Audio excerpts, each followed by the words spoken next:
ಬೈಲಹೊಂಗಲ ತಾಲೂಕಿನ ತಿಗಡಿ ಗ್ರಾಮದಲ್ಲಿ ಇತ್ತೀಚೆಗೆ ನಡೆದ ಟ್ರ್ಯಾಕ್ಟರ್ ಟ್ರೇಲರ್ ಕಳ್ಳತನದ ಪ್ರಕರಣವನ್ನು ಬೈಲಹೊಂಗಲ ಪೊಲೀಸರು ಚಾಕಚಕ್ಯತೆಯಿಂದ ಭೇದಿಸಿ ಆರೋಪಿಯನ್ನ ಬಂಧಿಸುವಲ್ಲಿ ಯಶಸ್ವಿಯಾಗಿದ್ದಾರೆ. ಪ್ರಕರಣದಲ್ಲಿ ಸುಮಾರು 11 ಲಕ್ಷ ಮೌಲ್ಯದ 1 ಟ್ರ್ಯಾಕ್ಟರ್ ಹಾಗೂ 4 ಟ್ರೇಲರ್ಗಳನ್ನು ವಶಕ್ಕೆ ಪಡೆದುಕೊಳ್ಳಲಾಗಿದೆ. ಪಿಐ ಪ್ರಮೋದ ಯಲಿಗಾರ ಅವರ ನೇತೃತ್ವದಲ್ಲಿ ಕಾರ್ಯಾಚರಣೆ ನಡೆಸಿದ ಪೊಲೀಸ್ ತಂಡ ವೈಜ್ಞಾನಿಕ ತನಿಖಾ ವಿಧಾನಗಳನ್ನು ಬಳಸಿ ಹೊನಗ ಗ್ರಾಮದ ಅರ್ಜುನ ಬಸವಂತ ಶೇಂದ್ರಿಯವರನ್ನ ಬಂಧಿಸಿದೆ.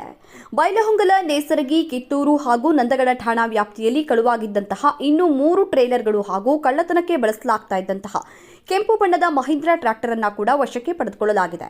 ಬಂಧಿತ ಆರೋಪಿಯನ್ನ ನ್ಯಾಯಾಂಗ ಬಂಧನಕ್ಕೆ ಒಪ್ಪಿಸಲಾಗಿದೆ.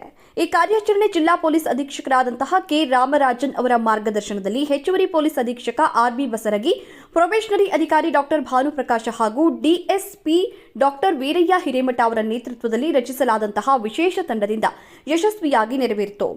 ಕಾರ್ಯಾಚರಣೆಯಲ್ಲಿ PSI FY Mallur, Gangadhar Hampannavar, ASI MB Upparatti, ASI KR Imamanavar, Chetan Badni, Vithal Dodda Honnappanavar, MB Gidageri, MS Deshanur, KF Vakkund, Nagaraj Kadagannavar, SM Murgod, SA Dapedar, Sachin Patil ಸೇರಿದಂತೆ ಬೆಳಗಾವಿ ತಾಂತ್ರಿಕ ವಿಭಾಗದ ಸಿಬ್ಬಂದಿ ಶ್ರಮಿಸಿದ್ದಾರೆ.